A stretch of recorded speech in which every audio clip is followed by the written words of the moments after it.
perundingan Iran Amerika yang telah dimulai kembali, dan kemarin pada pertengahan bulan Mei itu mereka selesai pertemuan kelima. Dan itu sangat menarik untuk kita sikapi atau kita coba cermati apa sih yang berlangsung di sana dan kira-kira seperti apa perkembangannya ke depan. Ini perlu bagi kita dalam kedudukan sebagai Indonesia yang juga suaranya didengar di panggung dunia dalam konteks mengenai perwujudan senjata dan keamanan internasional.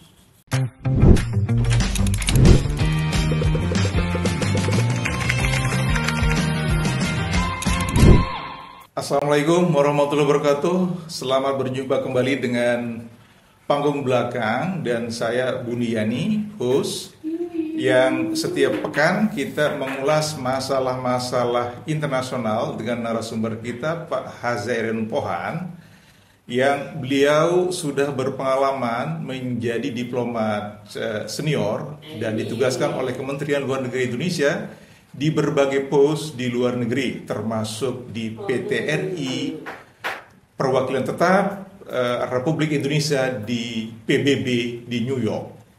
Nah, hari ini para pemirsa, para sahabat KBA News, itu kita akan membahas mengenai perjanjian nuklir antara Amerika Serikat dengan Iran. Nah, hari ini kita akan membahas hal itu karena kita anggap penting, yang tentu mempunyai implikasi internasional dan juga mempunyai implikasi regional tentu saja. Selamat ketemu Bang Has, apa kabar? Alhamdulillah baik. Sehat? Alhamdulillah. Jadi sebelum kita bahas mengenai perjanjian nuklir antara Amerika dengan Iran ini Bang Has, mungkin Bang Has menceritakan kira-kira bagaimana pengalaman dulu tim kita di PT RI di New York itu diberikan amanah kepercayaan oleh dunia internasional mengurus soal-soal seperti ini. Silakan Bang Has.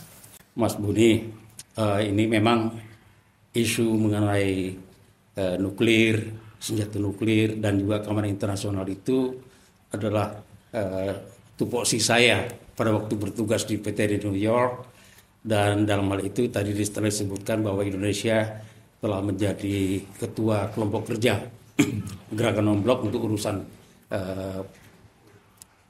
senjata nuklir dan keamanan internasional. Itu sudah puluhan tahun, sampai sekarang belum ada yang merasa eligible untuk menggantikannya. Jadi dunia itu masih percaya bahwa kelompok kerja gerakan non-blok ini masih tetap valid, berada di tangan Indonesia, yang memang kita sangat objektif menyikapi isu-isu ini, apalagi kalau kita berbicara pada sore hari ini mengenai perundingan Iran Amerika yang telah dimulai kembali, dan kemarin pada pertengahan bulan Mei itu mereka selesai pertemuan kelima. Dan itu sangat menarik untuk kita sikapi atau kita coba cermati apa sih yang berlangsung di sana dan kira-kira seperti apa perkembangannya ke depan. Ini perlu bagi kita dalam kedudukan sebagai Indonesia yang juga suaranya didengar di panggung dunia dalam konteks mengenai perwujudan senjata dan keamanan internasional. Jadi kita coba melihat kenapa Iran dan Amerika sekarang mau berunding. Amerika terutama setelah Presiden Trump terpilih dan kemudian mengirimkan signal kepada Iran, oke, mari kita bicarakan lagi. Dan sebagai latar belakang ke sini perlu kita ketahui juga selama ini memang perundingan antara masalah nuklir Iran ini itu ditangani oleh Joint Comprehensive Plan of Action yang terdiri dari negara-negara pemegang veto anggota PBB dan juga negara Eropa Barat, termasuk Uni Eropa ada di sana, yang selama ini juga melihat persoalan ini secara objektif, karena memang Eropa itu ingin menjaga suatu hubungan yang seimbang antara kepentingan dengan Iran. Kita tahu bahwa Iran energinya sangat kuat dan memang banyak diperlukan oleh Eropa dan juga Amerika Serikat yang memiliki satu kepentingan strategis. Jadi kenapa mereka mau turun dalam perundingan itu? Karena pertama itu kalau kita lihat dari perspektif Iran, bahwa Iran ingin melihat apakah memang betul-betul bahwa Presiden Trump itu sekarang itu lebih pragmatis dan bisa melihat persoalan dengan jernih, dan apalagi Amerika telah membebaskan dirinya dari paradigma dari Eropa atau Barat dalam konteks menghadapi Iran seperti ini. Dan tentu saja Iran mengharapkan dua isu utama di sana yang menjadi kepentingan dari Iran, yaitu pertama adalah mengenai sanksi dan embargo yang dilakukan sejak revolusi Iran itu tahun 79. Aset dan kemudian billions of US dollar itu juga di freeze oleh Amerika, dibekukan sehingga itu dana itu tidak bisa dipakai oleh Iran, dan ini memang sangat penting. Jadi ada hampir 50 tahun ini embargo dilakukan sejak revolusi Iran 79 sampai saat ini. Tapi apa yang kita lihat, Iran itu survive. Bahkan Iran juga sudah dalam periode sulit ini mereka juga sudah punya mobil nasional. Jadi industri bergerak, ilmu pengetahuan bergerak, dan kemudian manufaktur mereka bergerak, termasuk dalam soal nuklir. Ini juga menimbulkan kekhawatiran kalau kita lihat dari perspektif Amerika. Jadi Iran kembali lagi ingin supaya perundingan dengan Trump itu akan secara rasional, objektif bisa memenuhi harapan mereka dalam soal sanksi. Yang kedua itu adalah menentukan batas threshold seberapa bahwa Iran bisa melakukan pemerkayaan dari uranium.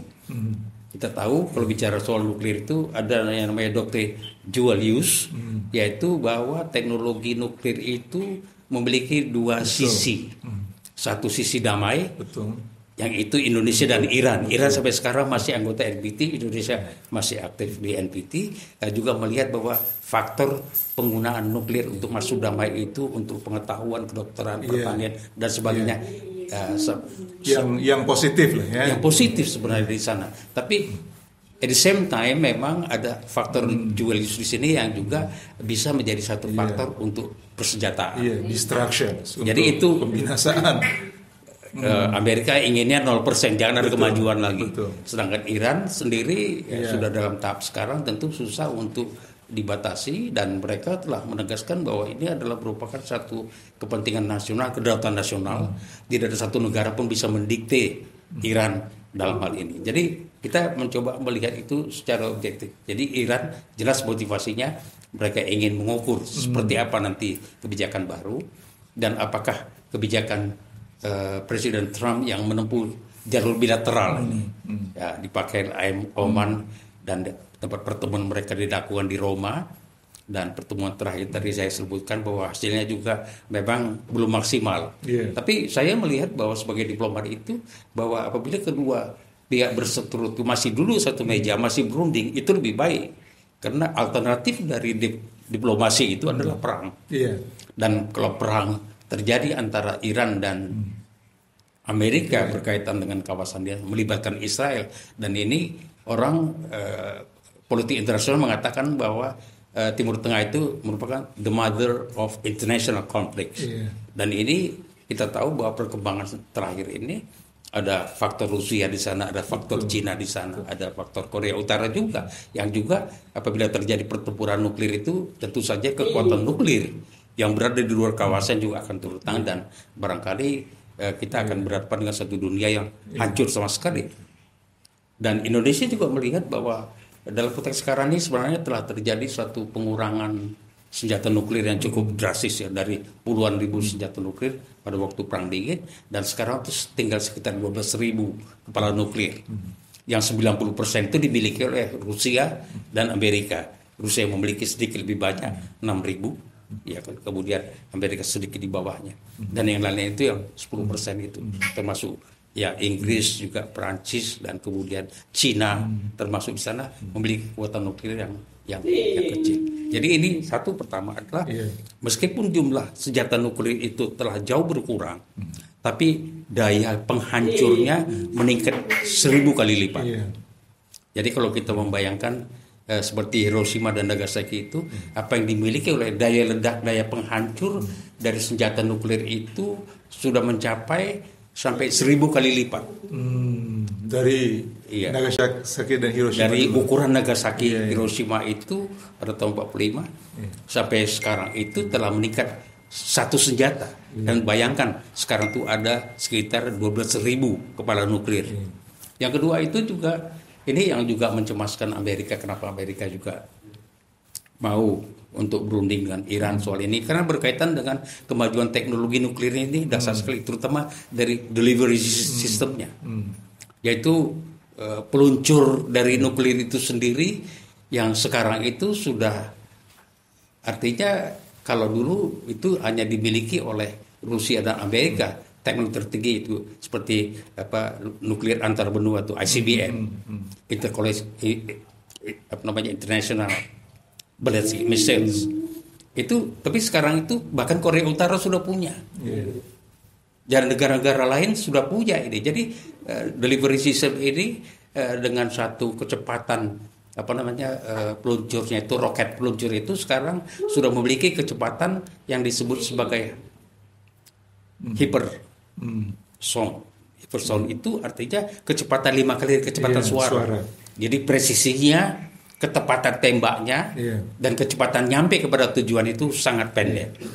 Nggak sempat pemerintah untuk memberikan satu reaksi, dan begitu ada terjadi satu peluncuran nuklir dan mereka sudah standby dan kemudian meluncurkan. Jadi kemungkinan untuk terjadi namanya salah perkiraan, misunderstanding dalam hal ini bisa memicu satu perang dunia ketiga yang ancur-ancuran karena menggunakan senjata nuklirnya, dan teknologi ini bahkan sudah dipunyai negara-negara lain.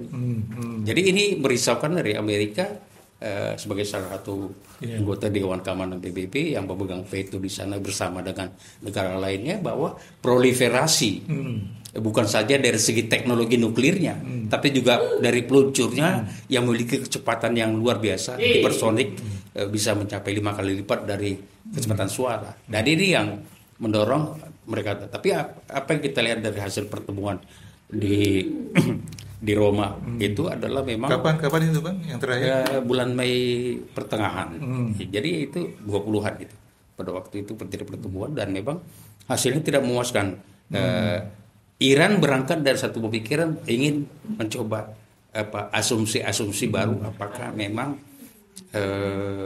Amerika sekarang sudah berbeda karena dia sudah tidak lagi berada di Joint Comprehensive Action dan dia berdiri di sana. Dan ini Iran mencoba melihat bahwa, dan mereka tentu saja kalau kita lihat dari puluhan tahun ini persoalan mengenai sanksi kepada Iran yang sebenarnya tidak fair dilakukan kepada Iran, aset Iran semuanya dibekukan, dan kemudian penjualan minyak Iran itu diembargo, dibatasi dan sebagainya, sehingga memang tapi sebenarnya lagi membuktikan bahwa Iran itu setelah hampir 50 tahun diembargo masih survive, masih bisa memiliki satu ekonomi yang lebih pembangunan berjalan, kemajuan manufaktur dan industri tadi saya sebut mengenai mobil nasional mereka sudah punya, dan perkembangan lain masalah mengenai teknologi dalam pengembangan energi mereka sudah sangat maju sekali.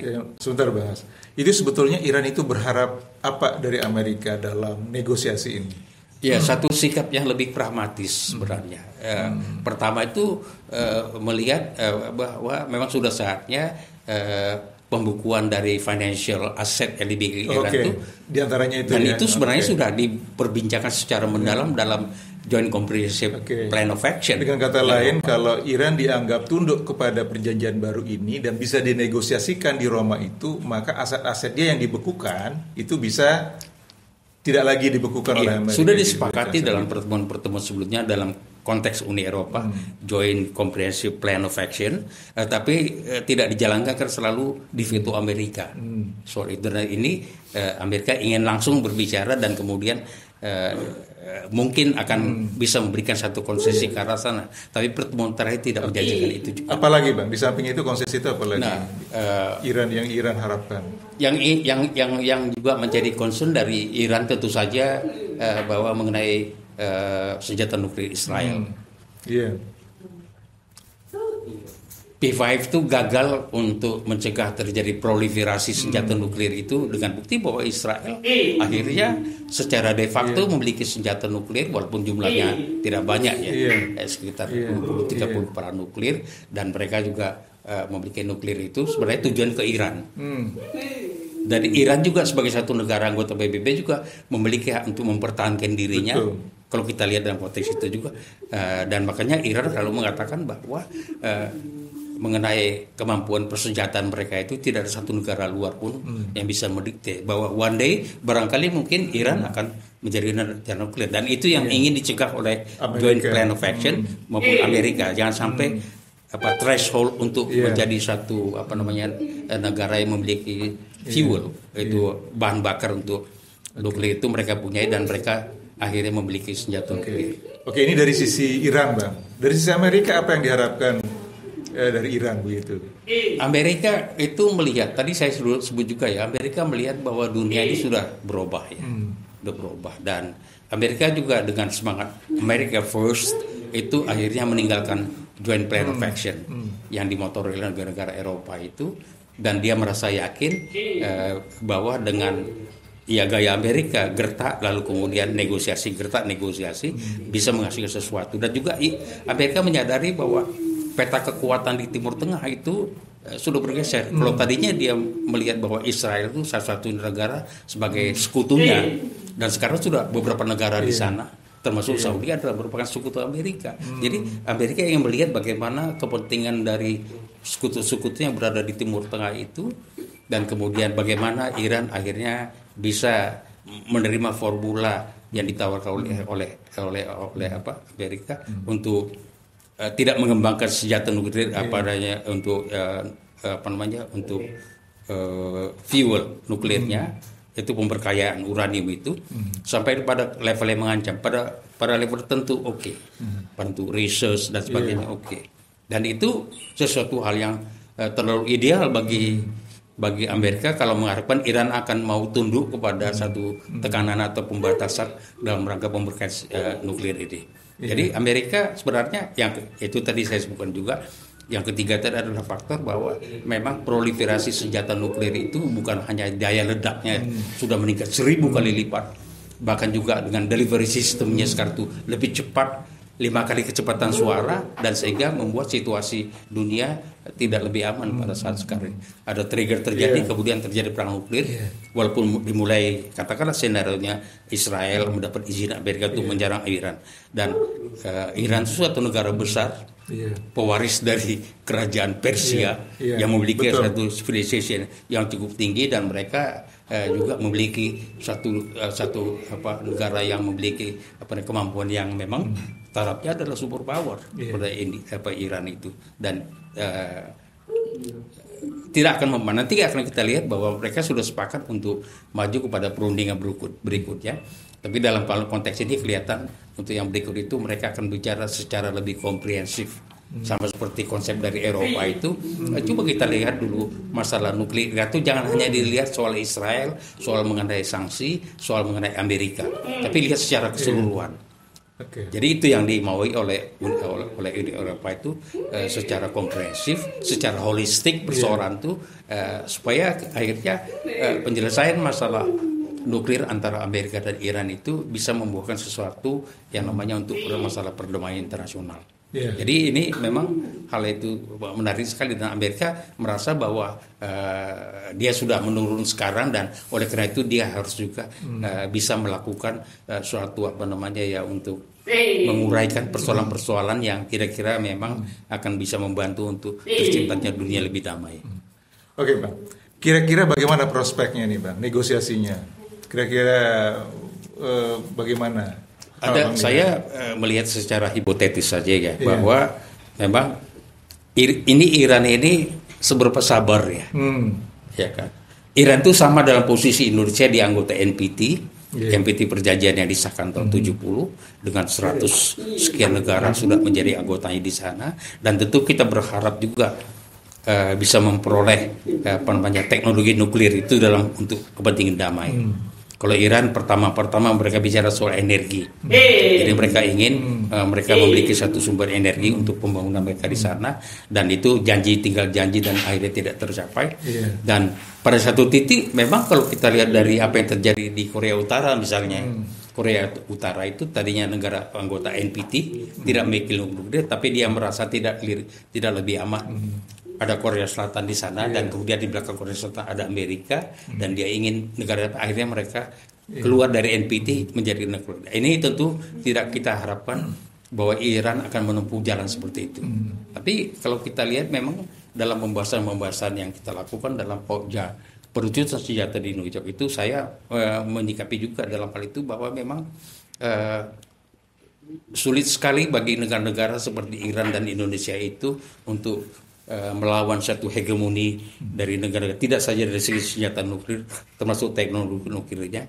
Mereka juga punya yang namanya Dewan Keamanan PBB itu yang dikuasai oleh Barat, ya kan. Kemudian kalau kita lihat IAEA, Lembaga Atom Internasional itu juga ya memang suara terbesar dari kepentingan negara Barat, dan mereka sendiri dalam konteks mengenai pembagian kuota teknologi itu mereka punya namanya Zenger Committee. Zenger Committee itu mengatur mengenai teknologi apa saja bisa dipakai oleh negara mana saja. Lalu kemudian ada namanya Nuclear Suppliers Group. Itu adalah negara yang diizinkan menjual teknologi dan bahan nuklir itu. Itu semuanya dikontrol oleh sana. And yet mereka tidak berhasil juga mencegah munculnya negara-negara nuklir baru. Dan kalau kita lihat beberapa negara-negara sebelumnya, bahkan seperti Afrika Selatan akhirnya tidak menempuh jalan nuklir, dan Jerman, Jepang yang memiliki teknologi, punya uang, punya segala, mereka tidak memilih senjata nuklir dan mereka merasa lebih aman tanpa negara. Sama seperti posisi kita merasa diri kita lebih aman tanpa senjata nuklir. Jadi ini prospek ke depan tuh makin sulit, tapi saya tetap berharap bahwa di negosiasi ini akan terus berjalan dan harus menemukan satu titik terang dalam membahas hal-hal yang menjadi concern dunia selama ini untuk menghindari terjadi perang nuklir, dan kemudian dan bagaimana misalnya dunia menyikapi dari tuntutan dari Iran itu, harus juga membayangkan bahwa one day kalau memang ini semuanya macet dan akhirnya Iran akan menjadi negara nuklir, dia punya Cina, dia punya Rusia, dan punya yang lain-lain, termasuk juga kabar juga Korea Utara juga ikut dalam persoalan Iran ini, sehingga akhirnya Iran itu akan go nuklir, dan itu akan membuat suasana dunia tidak lebih aman. Dan Israel sendiri kalau kita lihat di situ kan memang ada perbedaan dari dalam negosiasi sebelumnya. Kalau dulu sepertinya bahwa Israel itu menjadi penentu sikap kebijakan Amerika. Pertimbangan utamanya itu Israel sebagai sekutu utama. Saya katakan bahwa sekutu Amerika sekarang tidak hanya Israel. Jadi Amerika tidak akan mempertaruhkan segala sesuatunya demi Israel. Israel mengatakan kepada Amerika, kalau itu kami yang menyerang Iran, gitu ya. Amerika bilang jangan. Jadi Amerika mencetok, dan memang Israel patuh terhadap sikap dari Presiden Trump untuk jangan dia mulai ini, kasih waktu bagi negosiasi itu. Jadi ini ke depan memang kita lihat nanti yang ke depan itu mereka akan bicara mengenai penyelesaian secara komprehensif. Mudah-mudahan isu-isu lain juga dibicarakan, tidak hanya bicara soal mengenai sanksi, tidak hanya bicara mengenai nuclear threshold, berapa persen pemberkayaan uranium bisa dilakukan atau tidak. Dan ini harus maju ke depan demi untuk menciptakan dunia yang lebih adil, lebih sejahtera, dan barangkali ini juga memenuhi harapan kita Indonesia. Dan juga saya kira teman-teman Amerika yang berada di Joint Comprehensive Plan of Action itu sendiri, Uni Eropa, Jerman, dan sebagainya, ini juga akan menyambut positif. Tapi kemarin itu masih belum memuaskan, begitulah. Baik, terima kasih Bang Has untuk penjelasannya, dan karena memang sudah lebih dari 20 menit, jadi kita cukupan saya Bang Has ya. Jadi kita lanjut pekan depan. Jadi para sahabat penonton KBA News panggung belakang, ini soal negosiasi nuklir ini memang sesuatu yang pelik. Kita akan mengikuti terus perkembangannya, dan tentu saja nanti kita akan ulas kembali di KBA News. Assalamualaikum warahmatullahi wabarakatuh. Waalaikumsalam warahmatullahi wabarakatuh.